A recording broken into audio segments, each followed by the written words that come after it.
bismillahi rahmani rahim alhamdulillahi rabbil alamin maa ngi jóg di way ci baay géej ji mbammulan mooy Baay Saxiid Kebe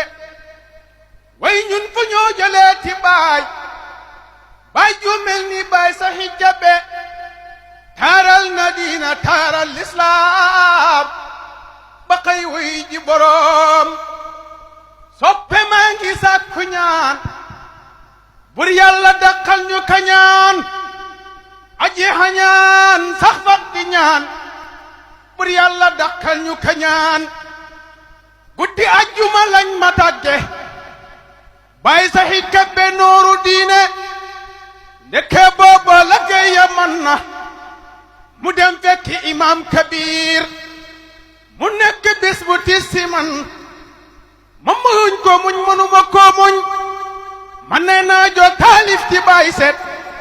Baay Saxiid Kebe amoo morom sama haal baa ngi ñëw si bis bile ma tëdd mënuma tëdd man nee naa jo taalif ci Baay Seet Baay Saxiid Kebe amoo morom xanaa xamoo ne dunda di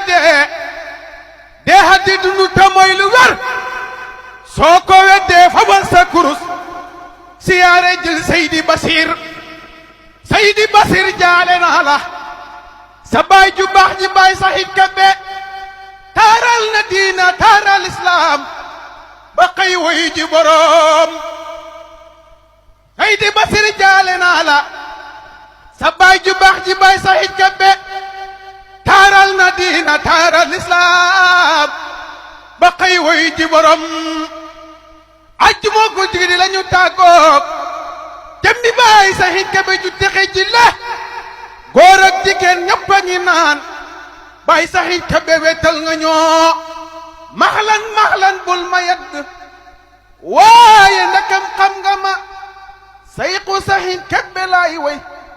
kon daa ko yebaane Sayxu Saxiid Kebe ma ca Gambi koo koy bunta faydu imaam Seydi imam waxoon na ko kon daa ko yebaane moom laa fi gisoon muy seetu mag ñi paase woon Sayxu Saxiid Kebe lay wax kon daa ko yebaane demok Baay Saxiid Kebe barsàq si weeri gàmmu la woon yàlla gi yonente ko teeru ak Seexu Tijaan maa ngi ñaan laahu buur mu tas ñu si barkeem yal na yàlla yokku leeram soppey na leen amiin